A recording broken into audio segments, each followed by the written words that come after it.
So we're in a time right now, you know, where people are becoming aware of global warming, of the what's going on politically, what's going on economically all over the world. And if you tune into that, you can feel there's an angst, a fear, yeah?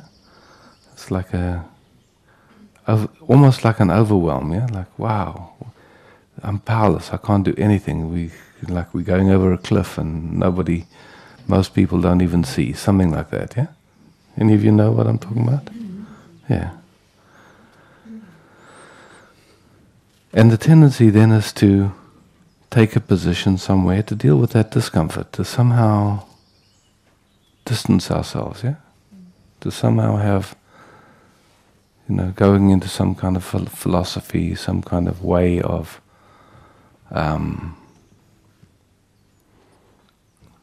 trying to find comfort, either going for getting so busy you don't notice what's going on in your life, or distracting yourself in some way, or very often drugs or antidepressants or alcohol. There's lots of ways of us getting, but all of them, what happens is your system, instead of fully feeling what's happening, goes into some way of freak out, some way of contracting. So let's just play and see. Right now we're here, noticing the focus, noticing what's happening in you. Seeing where there's been any way that your system has unconsciously contracted. Subtly, just let your attention roam through your body without looking anywhere specifically. Noticing subtleties of,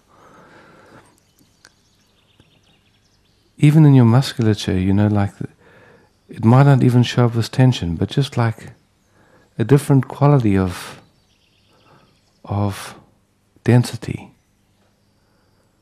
And just see if you notice that, there's some way of just in the noticing that something can get softer and it gets more fine.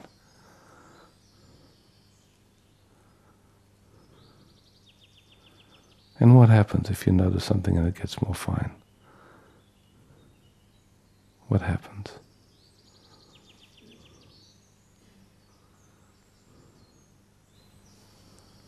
Anything? Feel some sadness? Okay. Hurts more in a way. And can you be in that hurt in a way that's soft and sweet? See what happens when you do that? More space comes, yeah. Do you feel more connected or less connected with everything? More connected. Interesting, huh? Can we get the mic over there?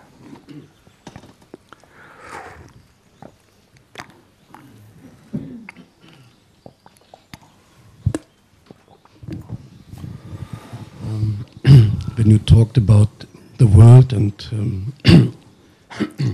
all the problems are going on around, it was like I could see my own contractions in comparison to that, and they started to lose their grip. Amazing. Yeah. Yeah.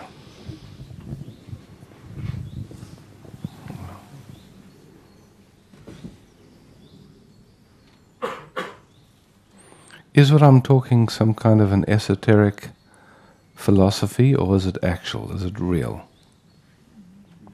It's real. Huh? Can you see it's not a philosophy? I'm not putting it forward as a theory. I'm trying to bring it into our direct experience here. Yeah. Okay. Please. Can we pass the mic this way?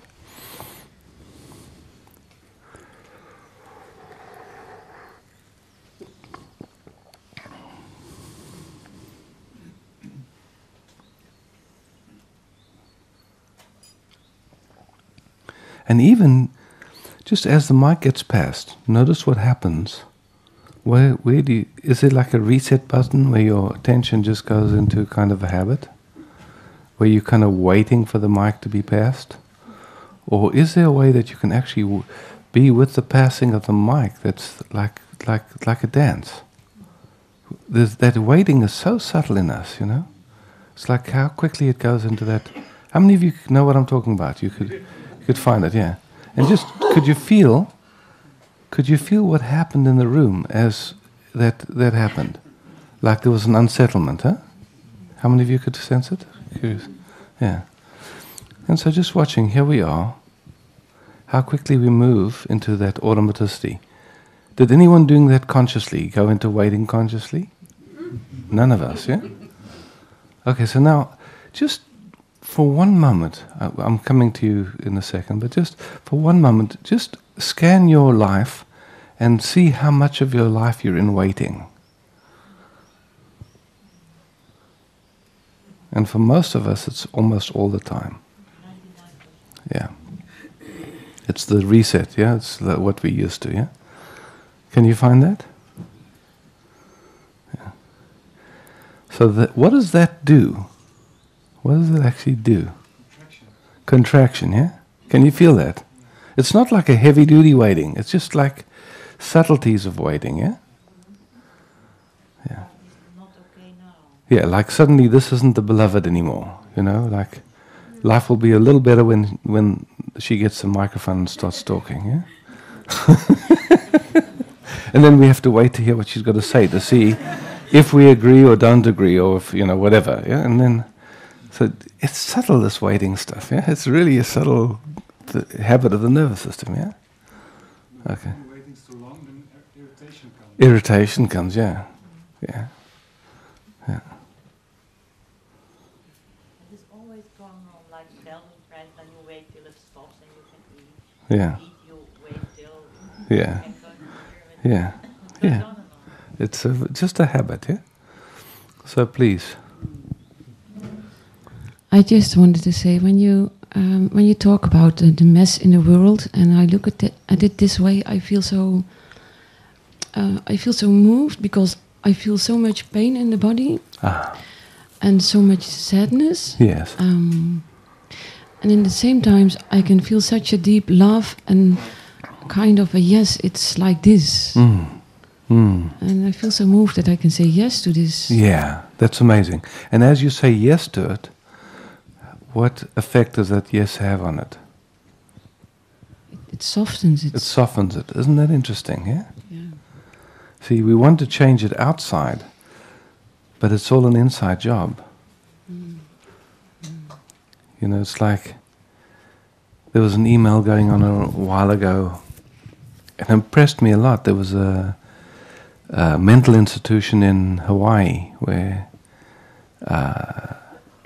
it was a facility for people that had been given up on. They were, from the perspective of society, hopeless cases, yeah? So a lot of restraint, a lot of heavy-duty medication. And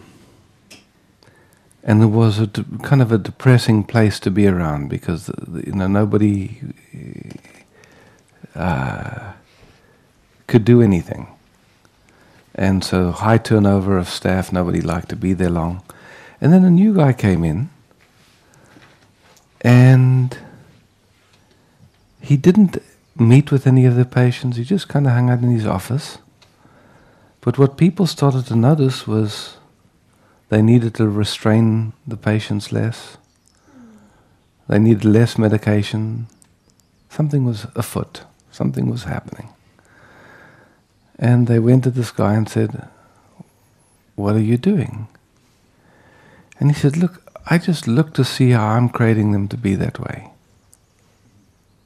How it's happening in my consciousness that they're that way." And they said, "Practically, what do you do?" He said, "I sit in my office and I hold their files and I just go, 'I love you. I love you.'" Yeah. Yeah. Interesting, yeah? Yeah. So here we are. what's happening in the world is not separate from us. It's happening in all of our consciousnesses.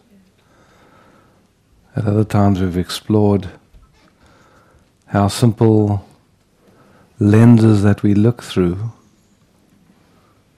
that seem like a good idea produce the world that we're living in. It might happen again this week, we'll see if we go there. But what we can see is that these unconscious habits in us are what are the world, actually. Now when we try to change it outside, we're looking in the wrong place, yeah?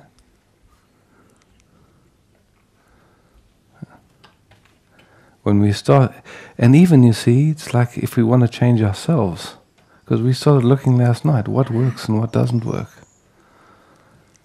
How do we start to unwind this?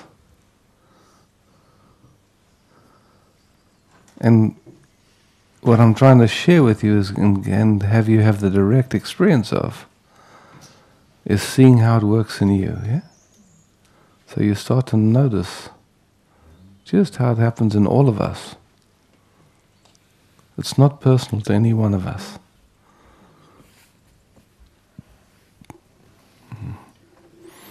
Okay. How do you know that your focus is not personal? 1 second. Okay, it's a great question. I'll repeat the question and we can... But, Isaac, how do you know? I can also start with how. Yeah.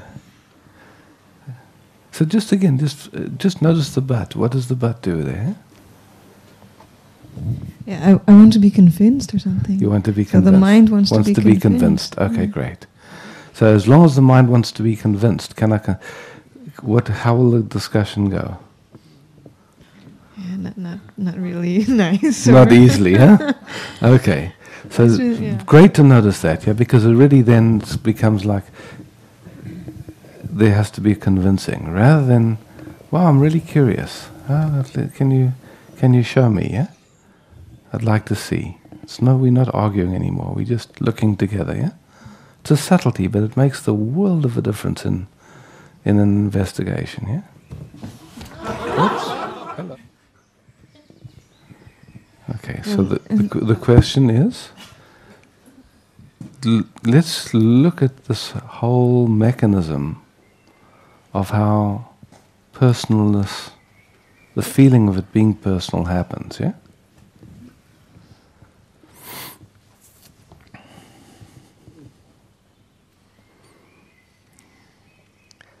Okay, so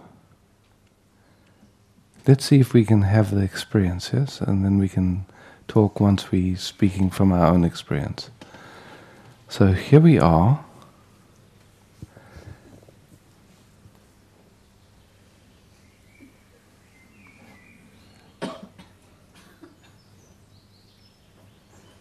And as we're here, let's just let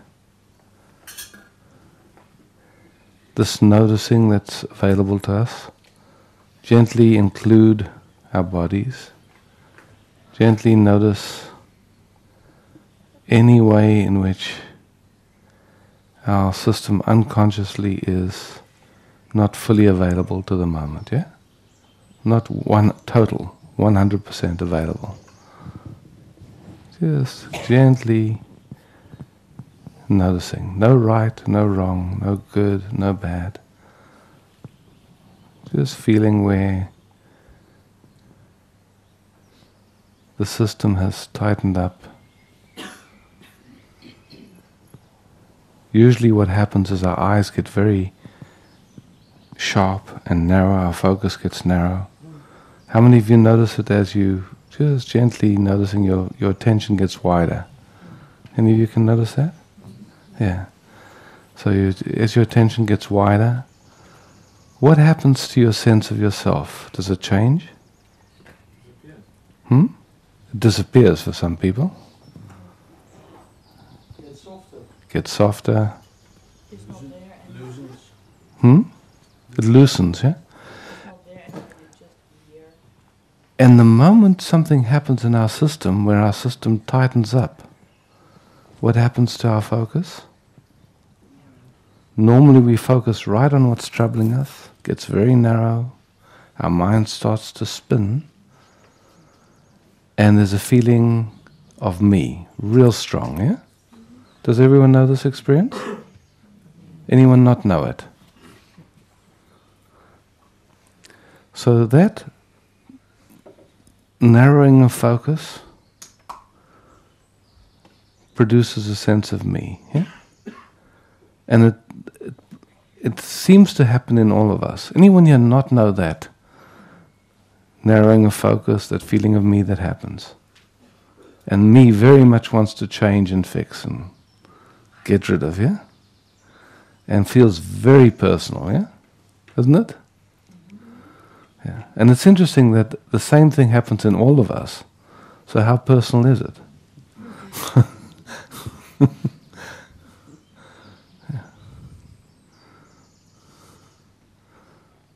So we'll have a chance to watch over the course of this week how quickly that movement happens. And most of us have seen it. You can go from feeling really beautiful to feeling totally destroyed in an instant, yeah? Doesn't take much. A look sometimes from someone. A thought. Doesn't take much. And the whole system goes into an automaticity.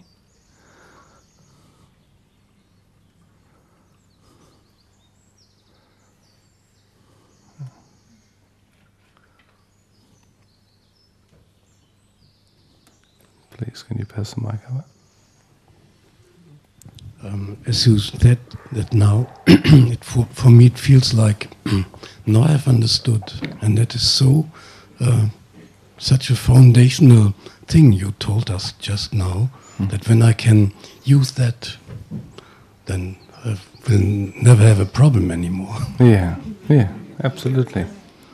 Yeah. It's so amazing. It is amazing. Because see, normally what happens when there appears to be a problem is our system goes into automatic unconscious. And it tries the same thing it's tried millions of times before that has never worked, but we don't know any different, so it just happens again.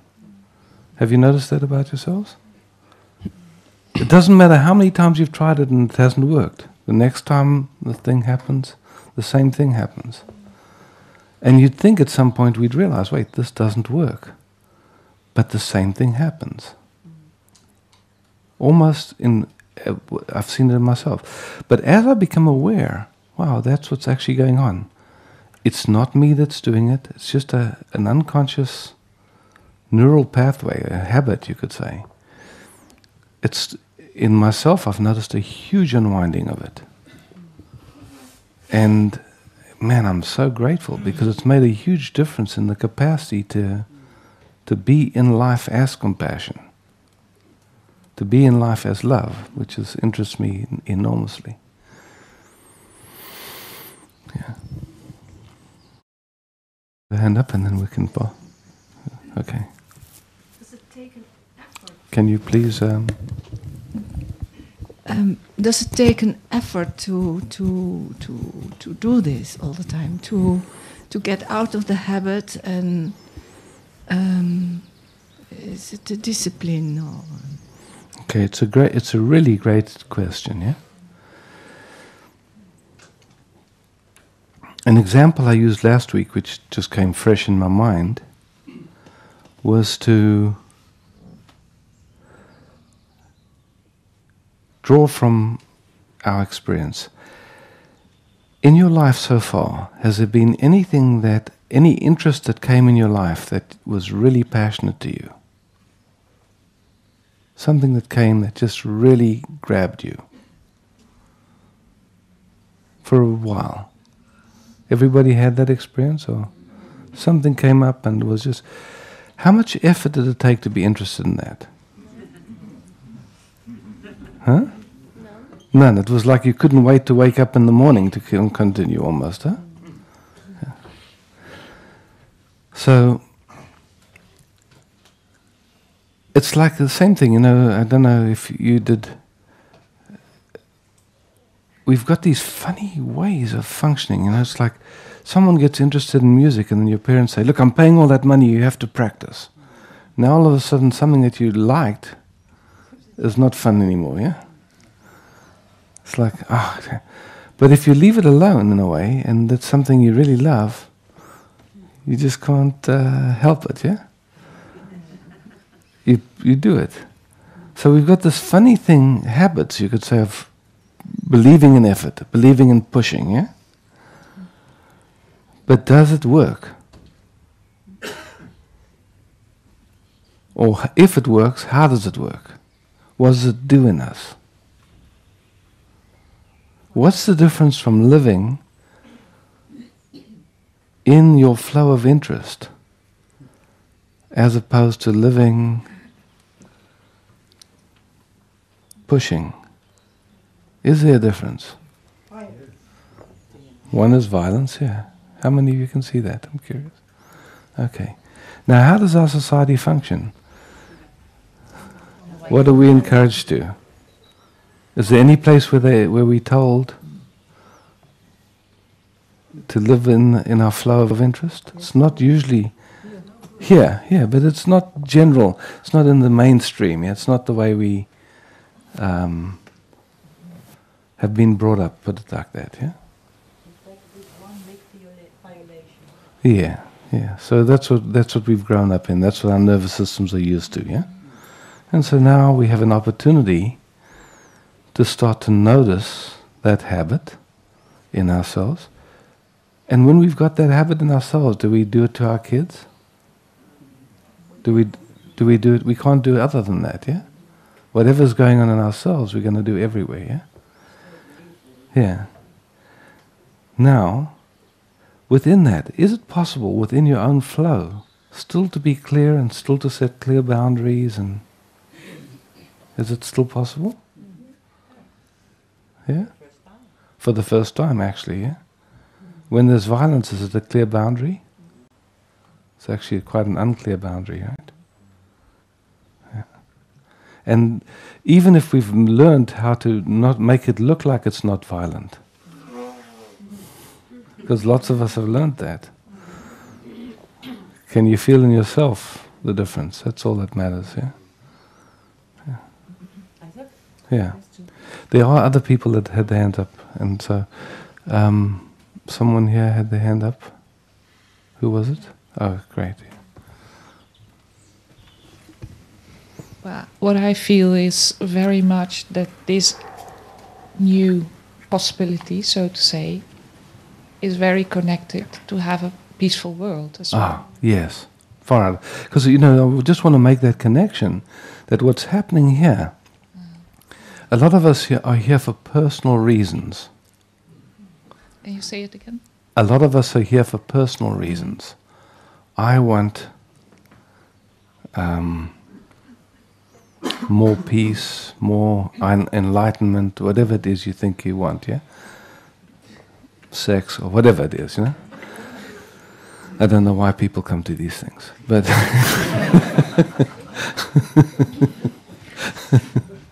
a holiday, something, yeah. But if we start to look at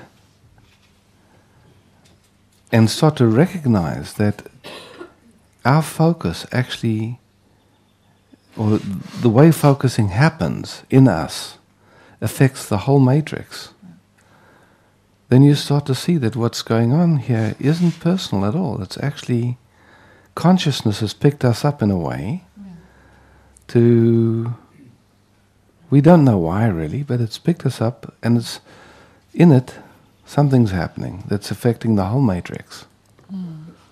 Is it useful to know that? Yeah. Does it create a different context for what being here? Yeah. Suddenly it's not me-centered anymore, yeah? Can you see that? Yeah. But I also felt the contradiction that I'm kind of wanting peace for the world, and that I have this big conflict inside. Okay, so that's a beautiful thing to see, because this is what happens. We look at the world, we see that it's not peaceful. We see that what's going on is inhumane, unjust, horrific, really the hell realms. On every level. It's just incredible when you really start to open your eyes to what's going on. 6 billion people on the planet, and if you really know what's going on, it tears your heart to pieces. Yeah?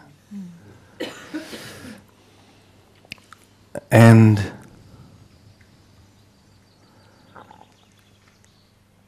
then this wanting there to be peace in the world, but noticing, wow, what's going on in me? And then it's like coming up with a philosophy. Oh, I just have to work on myself now. Can you see what a split that is? Yeah, I felt It's like suddenly it's not a whole system. It's not one system anymore. It's like you're working on me rather than seeing how consciousness is functioning. How consciousness is dreaming this whole thing into being. Can you see the difference in perspective? It's huge, actually, yeah? So we are looking. If I'm working on myself, which is something that came about in the 60s as perspective, working on yourself, how effective is it? Can it work? Is it a correct paradigm for there to be, for something to shift? Yeah, 1 second. Just let that question go in. When we're working on ourselves,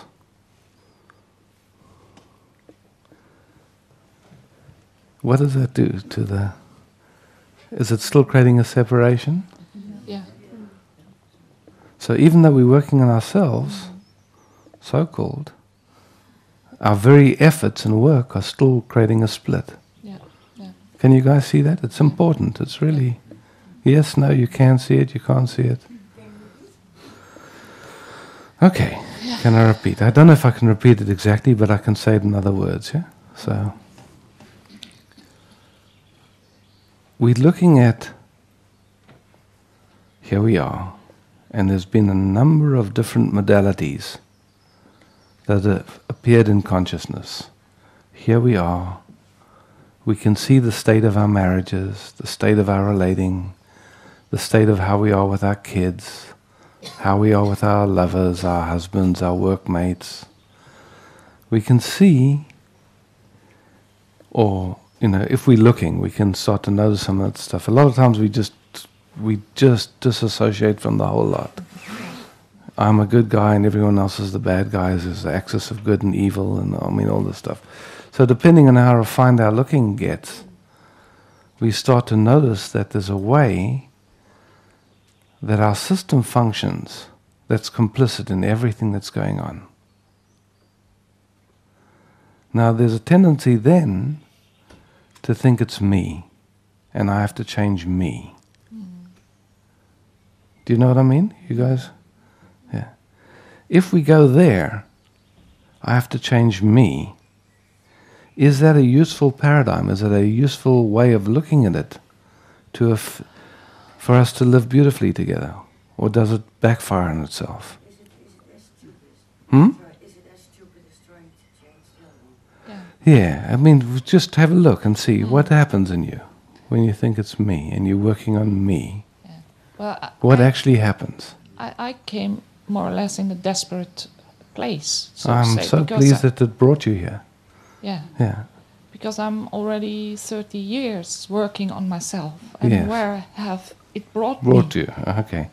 And this is where many people find after 30 years, 40 years, 50 years, gosh, I've been working on me. So we're just looking at how that functions. Yeah. This working on me actually is a violence, yeah? Yeah. Can you see that? Yeah, very much, yeah. Okay, a violence. We're covering a lot of stuff here, guys, and so You know, just if something doesn't register, or you find yourself, wait a second, feeling a little confused, we have plenty of time, so just slow it down, just keep bringing it so that you're right in the conversation, you're right in it, yeah? That's the invitation. Okay.